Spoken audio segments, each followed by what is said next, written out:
Today I'll be talking about a slightly different topic, which is related to forecasting the aviation market recovery as it's been impacted by COVID-19. The intent of the presentation really is to provide a fairly high-level overview of some of the techniques that we've used to forecast the aviation market recovery, as well as a brief demonstration of how Bayesian Structural Time Series models in particular can be a valuable technique for these types of challenging forecasting problems. As far as the agenda goes, I'll open with a general discussion of some of the challenges with forecasting in a COVID-19 environment in general, transition a little bit then to the specific business problem, and talk about how Bayesian methods really, from my perspective, combine both the art and the science of forecasting. I'll then introduce BSTS models more generally, talk about a basic setup that we could use as somewhat of a vignette or an example of how these types of methods could be applied to aviation data, and then end with some conclusions and key takeaways. Now, I want to start with this nice chart, right, that doesn't have a y-axis and is titled as the time series chart of blank as impacted by COVID-19. I'm sure everybody on the call has either generated a time series plot that looks something like this, or they've been on the receiving end. Someone's been briefing them a chart that looks something like this. And of course, this is a time series chart that begins in 2019 and ends in about the summer of 2020. And things are moving along quite nicely in 2019 before there's a precipitous drop in March and April of 2020. And of course, that's the COVID impact. Now, I purposefully left off both the y-axis and the title of the chart to begin with, because while the focus of this presentation is focused on the aviation market, I think we can really frame this within a broader discussion about how we forecast and how we do time series analysis in a world that is impacted by COVID-19 in particular. This could be a chart of GDP, could be a chart of different types of economic data, it could be sales at a company, it could be commute times or other types of mobility data.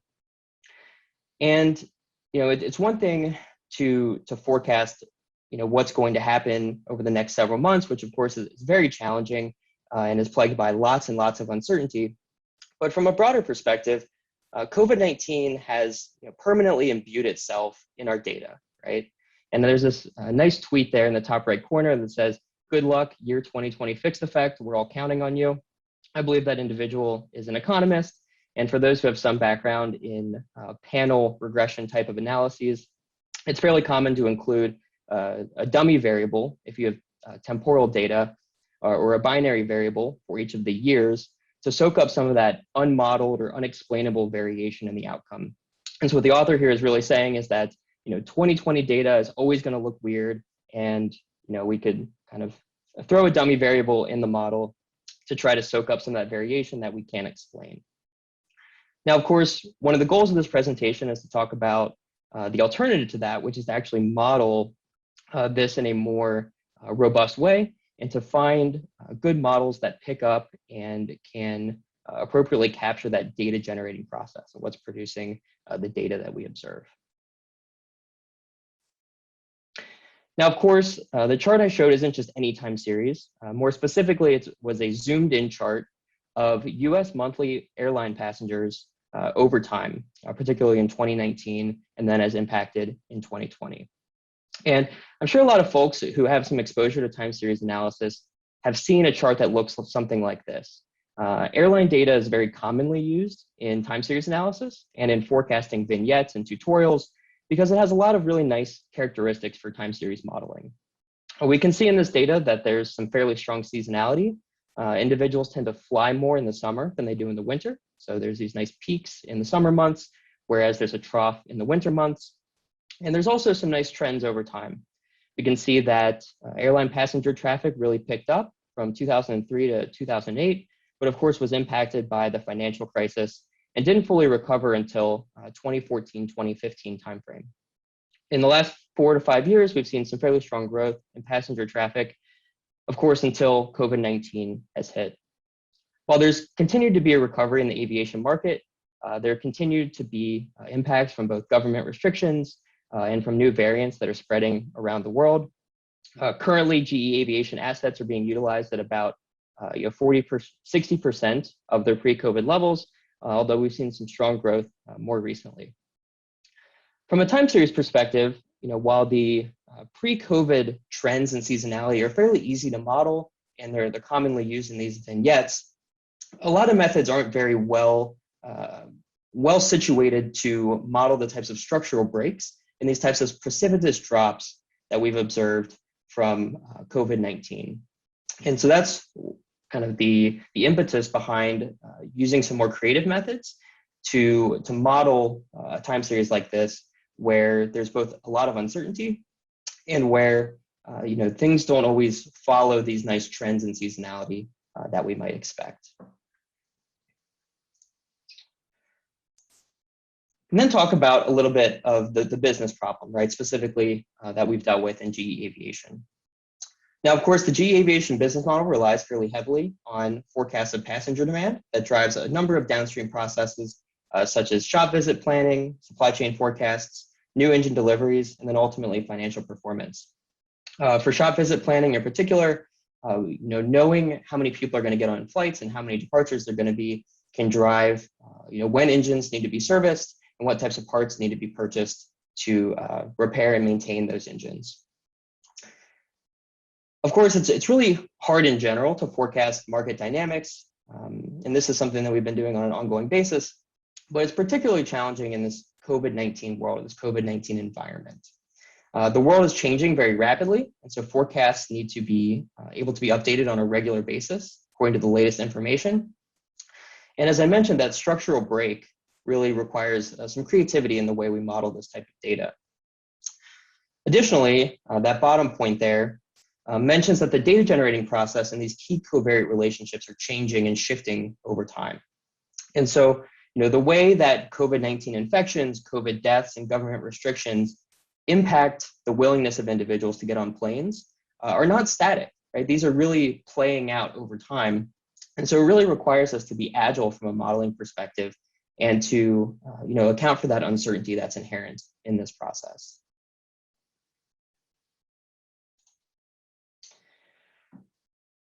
The next slide talks a little bit about the impetus behind using Bayesian methods for forecasting more generally. And the slide's titled "The Art and the Science of Forecasting." There's a nice quote, of course, that it's difficult to make predictions, especially about the future, right? And on the left-hand side, I talk a little bit or showcase the science of forecasting, whereas the right-hand side showcases the art of forecasting. And forecasting, I think, is unique in the predictive modeling space in that data scientists historically have not had a monopoly on this type of modeling, right, on building forecasts. Generally, across a lot of organizations, there's different individuals within the business who were engaged in different types of forecasts. And they've been doing this for a long time before data science was around, and often in ways that incorporates qualitative information and subject matter expertise about the underlying processes. So the way that a data scientist might approach forecasting in general tends to be a little bit different from the way other business units might engage in forecasting. And I think one of the strengths of using a Bayesian approach is that we can incorporate that qualitative and subject matter expertise that we have directly into the modeling process. And so on the left-hand side, I showcase basically a seasonal ARIMA model, so an autoregressive integrated moving average model, which is a fairly basic univariate time series approach to the monthly US airline passenger traffic as impacted by COVID-19. So through about February of 2021. And we can see that the model doesn't do a very good job of forecasting long-range trends. I think this is a 3-year forecast into the future through 2024. So while the model picks up on the seasonality and the fact that passenger traffic tends to increase over time, it doesn't really ever expect the market to fully recover. So this is not really the type of model that you could show to an executive or show to a business leader and say, hey, this is the data science forecast that we produced of passenger traffic, even though an ARIMA model is often a go-to initial model for time series forecasting. On the right-hand side, we have the same data, but normalized to 2019 levels, where each value in the future is divided by the corresponding month from 2019. And we have the observed data through February. And we could just make a simple assumption that the market might recover by the summer of 2022, and then fit a spline between where we're at currently and where the market might be heading. And so the forecast on the right kind of makes intuitive sense. Generally, with different types of crises, it takes 2 or 3 years for the market to fully recover. And there's nothing inherently wrong with a forecast like this, but it's not what we would traditionally think of as a data science type forecast, right? There's no underlying predictors, and we're not incorporating any information about the underlying dynamics of the time series. And I think it's absolutely critical as data scientists that we kind of bring these two together, right? That we do the best we can to model the underlying data generating process, but also incorporate that qualitative and subject matter expertise into the way that we build time series forecasts. And that becomes absolutely critical in cases where there's massive amounts of uncertainty and where, with some simple assumptions, we can produce forecasts that are both accurate and that have a high amount of face validity, that seem realistic.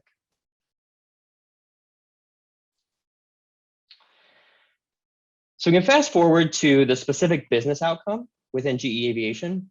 So over the last several months, we've been building time series forecasts of passenger demand and traffic at varying levels of granularity. And there's a number of different indicators that we use. It could include revenue passenger kilometers, or RPK, which is a measure of how many individuals are getting on flights. We've also modeled departures directly, so how many flights are actually taking off on a daily basis. And we've done this at different levels of granularity to include the global level, regional level, country levels, and separations by narrow body and wide body, as well as various levels of frequency. You could build weekly models, monthly models, and yearly models. And these are all driven by various types of underlying regressors to include trends in COVID-19, various economic indicators such as GDP and unemployment, and other predictors like government restrictions, including domestic restrictions and international travel controls, which we're starting to see open up now. And rather than diving into any of the specific models that we've produced, I wanted to spend most of the rest of the time talking about Bayesian Structural Time Series models in general, which is the approach that we found to be really successful for this problem set. And then kind of go through a vignette of how it could be applied to monthly passenger traffic. Now, at the beginning of every data science project, it's always worthwhile to think through what the model requirements are, right? Or what type of features does a model need to have so that we can compare and contrast different approaches and choose the modeling approach that will be most appropriate for our specific problem set. So I've listed those at the bottom. Of course, we want a model that can include that seasonality and that works well with a small amount of data. A lot of forecasting approaches require large amounts of data. You could think of more nonlinear methods like a recurrent neural network or an LSTM. And we'd want an approach that can still perform well with a limited amount of data and some fairly simple assumptions.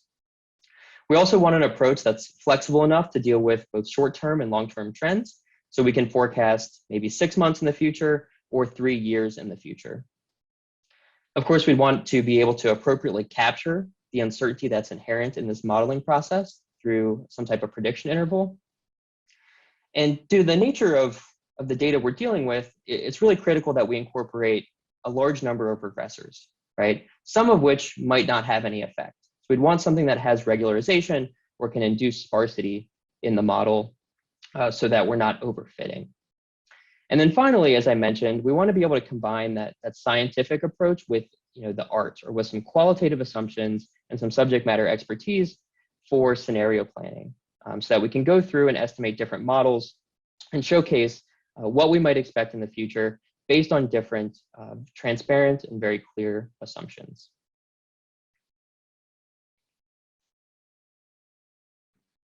As I mentioned, the modeling strategy that we found to be really useful is Bayesian Structural Time Series models.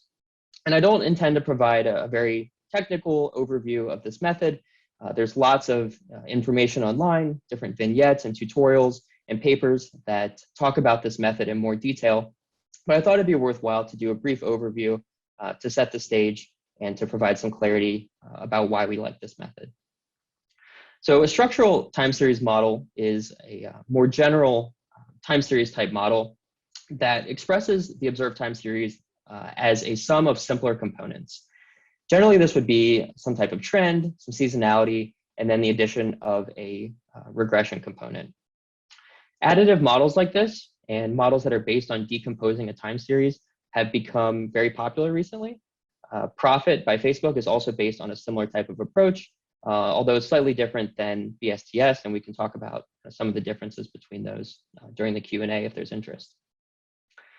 But the time series is generally decomposed into these different components that are estimated according to a series of latent states, where the transition equation is a function of various structural parameters.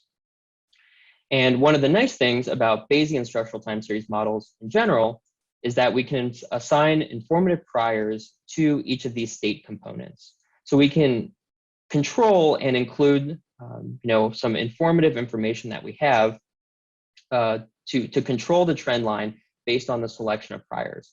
This would include specifying a prior on the overall trend line slope and the level, and how we might expect the trend to evolve over time, according to either a random walk or an AR1 or an autoregressive process. Additionally, BSTS models are really useful when regressors play a significant role in the dynamics of a time series. And the Bayesian nature of the model also inserts itself by in the regression component through the inclusion of spike and slab priors on the coefficients. So what this does is it induces sparsity and regularizes the model by assuming that most of the parameters that are included have coefficients that are very close to zero. So we can include a large number of predictors without as much concern for overfitting or various types of multicollinearity that could impact the performance of our model out of sample. Bayesian structural time series models are not new. They've been around for quite some time. I think they started getting used more in the 2015, 2016 timeframe as some individuals like Google developed packages first in R for the implementation of this approach. And then additionally, there's some more recent efforts to implement them in Python. I also showcase a paper at the bottom here, inferring causal impact using Bayesian structural time series models. Some folks might be familiar with the causal impact package in R, and I believe there's a Python implementation that is intended to estimate the impact from some type of intervention. So you could think of some type of new marketing campaign, and it allows you to estimate the difference between what we observe in the time series after the intervention as compared to synthetic controls that were created or what would have been expected without the intervention.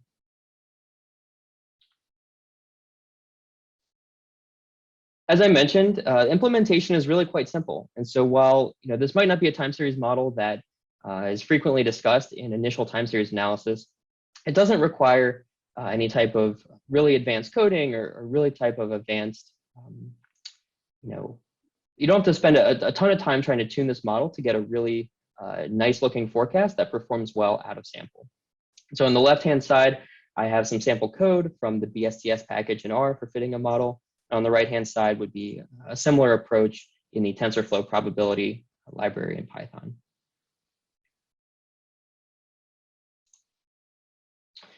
All right, so that's the high-level overview, and of course, now we can get into the meat and potatoes of actually building a type of model that uses BSTS to forecast monthly U.S. airline passenger traffic.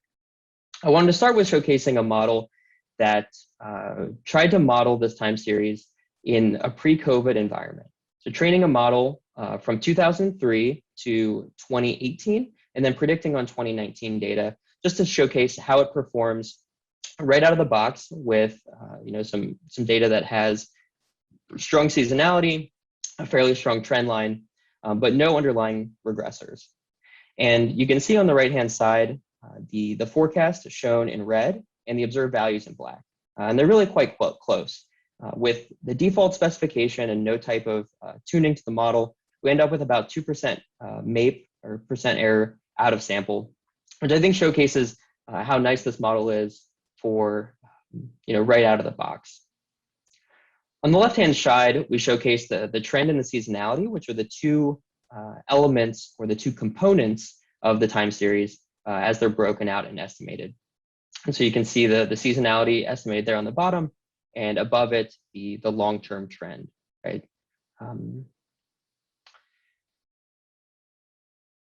Now, of course, the next question, and really the crux of this, is about, how do we use this approach in a post-COVID environment, or to inform the market recovery more generally? And so we can set up, a very simple model. And of course, as I mentioned, we built a number of these different models at various levels of granularity that include a large number of predictors.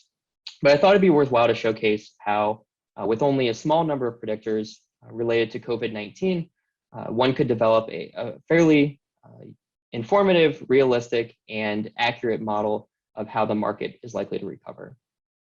And so we trained a model from January 2003 to November 2020 with two components, the monthly seasonality, and then a trend with the slope model as an AR1 process. The underlying predictors that we included were IHME data on COVID-19 infections and deaths. For those who aren't familiar, IHME is the Institute for Health Metrics and Evaluation out of the University of Washington. They're one of the primary forecasters of COVID-19 data, and also collect historical data on COVID-19 deaths and infections around the world. They've collected this data really for every country, and then even for various subregions such as states in the United States. Generally, their forecasts will go about 2 to 3 months into the future. So in this case, we can go back in time and recognize what the forecast would have been back in November, going forward through to March 2021, and then make some assumptions about when COVID-19 is likely to dissipate. Of course, anytime we include regressors in a forecasting model, we have to make some assumptions about what those are likely, or how those underlying regressors are likely to trend in the future. And what that allows us to do is to engage in scenario planning. And so IHME provides two specific separate forecasts for COVID-19 infections and deaths in the United States. They provide a baseline scenario. And then in this case, if we remember back to November 2020, a fast vaccination scenario, right? So vaccines were rolled out more quickly. And the historical and then the future assumed values or forecasted values of monthly COVID-19 deaths in the United States are shown in the top right-hand side. The baseline is in blue, and the red line showcases that fast vaccination scenario. So we can estimate this model and then examine what the forecasts look like and compare these two scenarios for business planning, right? Something that you could present to leadership to say, if X happens with respect to COVID, here's what we're likely to expect. But if Y happens, here's how the forecast is likely to change. In both models, right, or in both COVID-19 infection and death scenarios, the model predicts from November to February that there will be a decline in passenger traffic, largely due to the fact that COVID-19 is projected to spike in January and February of 2021. And of course, we see a divergence in the forecasts across these two scenarios. In the fast vaccination scenario, the market recovers about 3 months more quickly than it would in the baseline scenario. The chart on the left here shows the raw values, and you can see how the model tends to pick up the return to the normal seasonality over time, right? This is a 3-year in the future forecast. And then we can normalize these values to 2019 levels to showcase when we might have expected, according to this model, passenger traffic to return to 2019 levels. The next slide is where we can kind of showcase another way that this method is really useful for different types of scenario planning, particularly for long-term forecasting. As I mentioned previously, we can include forecasts on both the slope and the level of the trend line, right? So what would our prior be on how the slope and the level is likely to play out over time? Do we expect the trend to be fairly flexible and wiggly so that it deviates substantially over time, or should it be fairly flat, right, and not impacted as heavily by the underlying dynamics? And that allows us to build out different scenarios to incorporate that qualitative information and that subject matter expertise that we have about the aviation market more generally. As you can see, there's 3 different forecasts here represented by the blue line, which would be a default prior specification, so not specifying a prior on the slope and trend the slope and the level of the trend line, as compared to a strong informative prior in green, and then a weakly informative prior in the red. And the strong informative prior in green would basically be based on the assumption that there's no long-term deviation in the trend level or slope, right? And that things tend to pick up very quickly where they had left off, as if COVID-19 had never happened. Alternatively, in red, the weakly informative prior would be based on the assumption that there's some type of deviation in the trend level and slope, but there's not this kind of larger impact that we would see in the default prior specification, or the kind of return to normalcy that we would expect with a strong informative prior. And this is a really nice way of kind of producing different scenarios based on different assumptions, particularly when we don't have good underlying quantitative measures that we can use to include in the model, or we don't have a really good sense of what future values of an underlying regressor that's driving that long-term trend might be, right? So maybe GDP is not measured at the appropriate level of granularity, or there's other unmodeled factors that we can include.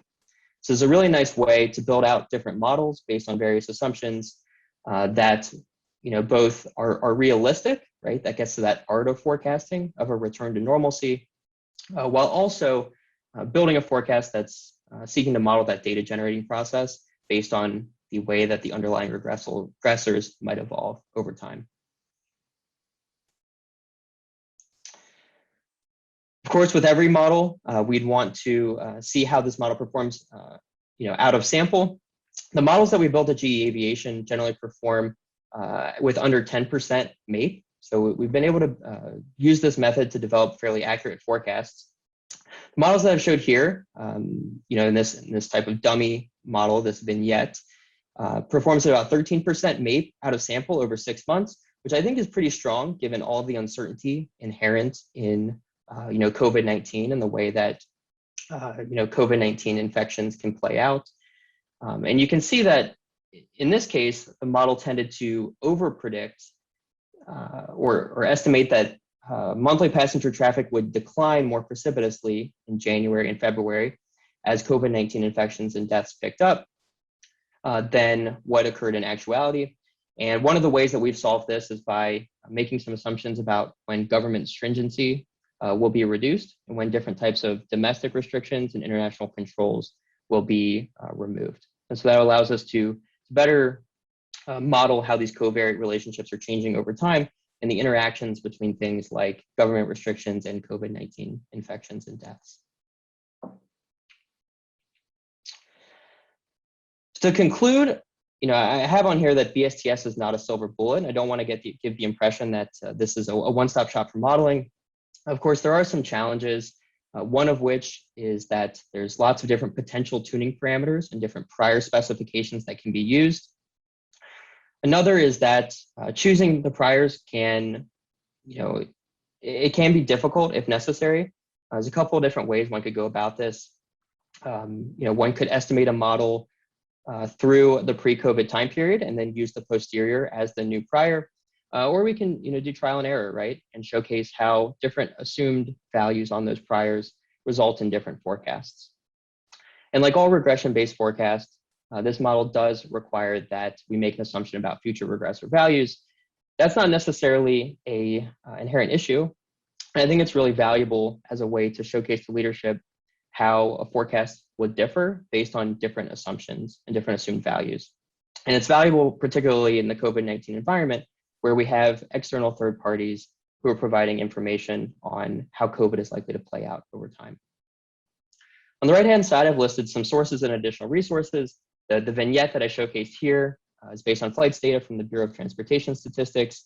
And as I mentioned, the COVID-19 data comes from the Institute for Health Metrics and Evaluation. There's other forecasting methods that are in a similar vein that are certainly worthwhile to explore. One I would recommend for those who aren't as familiar is profit models introduced by Facebook. A more recent modeling approach is Orbit, which is another Bayesian forecasting approach by Uber. And so to conclude, modeling in forecasting in a COVID-19 environment is really hard. I think it's made easier and it's made more transparent by using a method like Bayesian Structural Time Series models to make some fairly realistic assumptions and to use some underlying data to showcase what the future potential scenarios might look like as we emerge from this crisis.